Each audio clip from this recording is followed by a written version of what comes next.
Usain Bolt world के fastest sprinter जिन्होंने 8 Olympic medals जीते in 100 metre and in 200 metre race. वो जानते थे कि उनकी सक्सेस दो चीजों पे डिपेंडेंट है, एक स्ट्रॉन्ग एक्शन प्लान और उसको सपोर्ट करती हुई कुछ टेक्निक्स। इसके लिए उन्होंने अपनी लिमिटेशंस को बहुत अच्छे से स्टडी किया। उसेन बोल्ट का लेफ्ट पैर उनके राइट पैर से 12% कम फोर्स लगा सकता था, तो इसलिए वो अपनी सारी फोर्स राइट पैर से लगाते थे। स्कोलायोसिस की बीमारी की वजह से उनका राइट पैर उनके लेफ्ट पैर से 1 इंच छोटा था और स्प्रिंटर के लिए ये हर एक छोटी डिटेल बहुत इंपॉर्टेंट है। उन्होंने अपने एक्शन प्लान को कुछ इस तरह से डिजाइन किया जहां पर सारे स्प्रिंटर्स स्टार्टिंग में अपनी एक्सेलरेटर स्पीड को बढ़ाने में अपनी पूरी फोर्स लगा देते थे, वहीं पे उसेन बोल्ट एंड गेम में अपनी डिसेलरेटर स्पीड को अपने कंपेटिटर से बढ़ाकर गेम को जीत लेते थे। तो ये थी उनकी टेक्निक एंड इसके पीछे था एक strong action plan. Hello friends and welcome to a better life. मैंने आपको एग्जांपल क्यों दिया? किसी भी गोल को अचीव करने के लिए हमें चाहिए एक स्ट्रॉन्ग एक्शन प्लान और कुछ टेक्निक्स जो उसे सपोर्ट करें। ये सब करते टाइम हमें अपनी लिमिटेशंस का भी ध्यान रखना है एंड ऑल्सो अपने positive points that is our strength उनको यूज में लेकर हम अपने गोल तक पहुंचेंगे। तो इस वीडियो के अंदर हम कर रहे हैं annual planning for the entire year and action plan, a strong action plan, जिससे कि आप अपने दोनों सेमेस्टर के अंदर अच्छी मार्क्स अचीव कर सकते हैं, सिलेबस को टाइम पे कंप्लीट कर सकते हैं, डेप्थ में स्टडी कर सकते हैं and that's how you will be prepared for your exam. So let's begin with the video.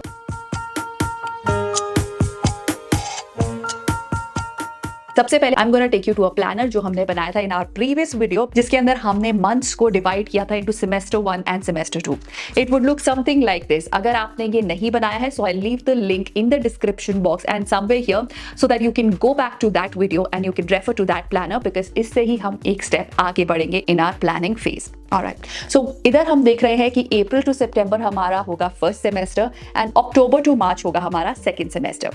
Now let's quickly start with the planning. हम ऑफन रिग्रेट करते हैं लाइफ में जब हम अपने डिजायर्ड रिजल्ट्स तक नहीं पहुंच पाते हैं, और उस टाइम पे या तो हमारे मन में गिल्ट होता है कि हम अपने पास्ट को ठीक से जी नहीं पाए, या हम बहुत खुश होते हैं कि हमने अपना 100% दिया। You see where do you want to see yourself. Now you tell me where do you want to see yourself. अगर आप अपने पास्ट को रिग्रेट नहीं करना चाहते, अगर आप अपने गोल्स को अचीव करना चाहते हैं, then this action plan is just for you. Let's begin with the action plan.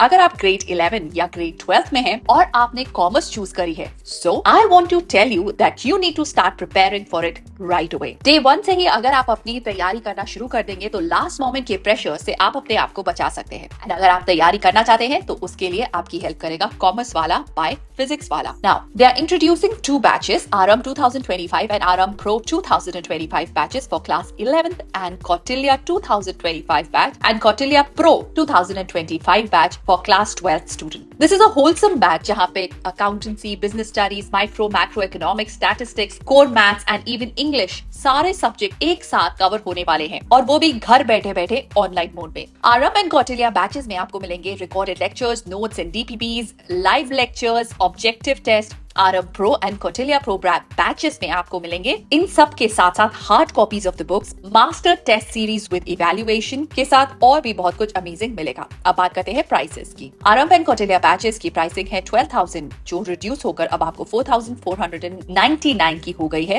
And pro batches की कॉस्ट है 18,000 जो अब रिड्यूस होके हो गई है सिर्फ 6,999। सो इतने अफोर्डेबल प्राइस में अगर कोई आपके सारे सब्जेक्ट्स कवर करा दे, so I think it's a win win situation. And अगर आप मेरा कूपन कोड यूज करेंगे ABL 200 तो आपको एडिशनली ₹200 ऑफ मिल जाएगा।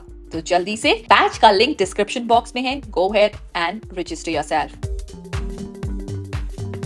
एक्शन प्लान के अकॉर्डिंग हम पूरे सेमेस्टर को 3 फेजेस में डिवाइड करेंगे। फेज नंबर 1 होगा हमारा लर्निंग फेज, फेज नंबर 2 होगा consolidation phase and phase number 3 होगा हमारा rapid review phase. Learning phase के अंदर बेसिकली हम चीजों को लर्न करेंगे, कॉन्सेप्ट को लर्न करेंगे, फंडामेंटल्स को समझेंगे, उन्हें डिफरेंट सोर्सेज से एक्सप्लोर करेंगे। Right now this is the phase when we will make our notes, this is the phase when we will understand, okay, this is the phase when we will get to know कि हमारी क्या क्या limitations है and हमें अगर किसी चीज की हेल्प चाहिए तो हमें किससे लेनी है। सो बेसिकली इस फेज फेज को हम डिवाइड करने वाले हैं। Let's take semester 1। सेमेस्टर 1 के अंदर फर्स्ट 3 मंथ्स को हम रखेंगे अपने लर्निंग फेज के लिए। That means April, May and June होंगे हमारे learning phase. Now coming to the next one and that is the consolidation phase. Now July is going to be the consolidation phase.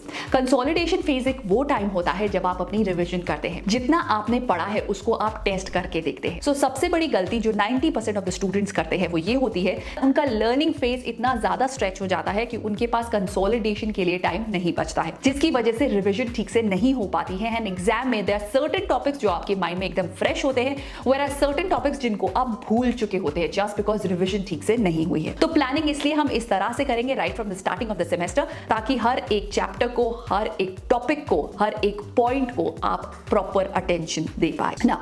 अब ये तो हुई बात हमारी कंसोलिडेशन की। Now we are assuming that we will have our exams either by the end of August और in the starting of September. So हमने अपना July, full July and half August हमने रखा है for our consolidation phase. Now the latter part of July, that is 1 week और 10 days before exam, होगा हमारा rapid review phase. Rapid review phase का मतलब है कि जब हम अपना लास्ट मिनट रिविजन करते हैं। तो अगर आप इफेक्टिव रैपिड रिव्यू करना चाहते हैं तो इट इज इंपॉर्टेंट कि आप अपना मंथली प्लान बनाएं, वीकली प्लान बनाएं एंड डेली प्लान बनाएं। Now I am going to share with you a monthly plan जो आप बना सकते हैं if your exams are coming near. तो इस तरह से हम एक टेबल बनाएंगे जिसके अंदर हम week 1, week 2, week 3 and week 4 लिखेंगे। And on one side we'll write important dates, any test, any assignments, some social engagements or any other tasks. And this is called the priority table. ये आप month on month भी बना सकते हैं। Starting from April, every month आप अपने लिए एक छोटी ऐसी टेबल बना सकते हैं which is priority task table, जिससे कि आपको ये पता चलेगा कि इस पूरे मंथ के अंदर आपने किन किन चीजों पे सबसे ज्यादा एफर्ट्स या आपका टाइम जाने वाला है। राइट, लेट्स क्विकली डिस्कस कि अगर आप ये action plan, strong action plan बनाना चाहते हैं तो आपको चाहिए ये चीजें। Number 1, clear list of task to be done every day. Every day आप क्या टास्क करने वाले हैं उसकी लिस्ट एक दिन पहले, सोने से पहले ही आपको बनाकर सोना है, सो दैट आप उन टास्क को डेली अगर आप अचीव कर पाएंगे तभी आप अपने वीकली टारगेट्स अचीव कर पाएंगे। Now it is very very important to know that कि आपको अपने वीक के अंदर एक दिन अपने आप को ऑफ देना है। Now this of could be, अगर आपके सारे टास्क कंप्लीट हो चुके हैं you will enjoy this day. अगर आपके टास्क कुछ पेंडिंग है so you will do it on this day. And अगर आपको लगता है कि नेक्स्ट वीक के अंदर आपके पास बहुत सारे टास्क करने के लिए हैं, then you can use this time accordingly. ऐसे ही every month you should give yourself 2 to, that means per month you will have at least 3 to 4 days in your hand. तो अगर कहीं पे भी स्पिल ओवर हो रहा है, कोई पेंडिंग काम है, आप उन डेज के अंदर कंप्लीट कर सकते हैं। एंड इमेजिन अगर आप अपने सारे पेंडिंग काम को टाइम पे फिनिश करते हैं, so you will get of 4 days in a month to enjoy yourself, right? So the choice is yours. Another point is don't overcommit. जब आप प्लान बनाते हैं या टाइम टेबल बनाते हैं, सबसे बड़ी मिस्टेक होती है कि हम बहुत सारी चीजें लिख लेते हैं जो हम अचीव नहीं कर पाते हैं। तो अगर आप ऐसा करेंगे तो आप कभी भी अपना एक्शन प्लान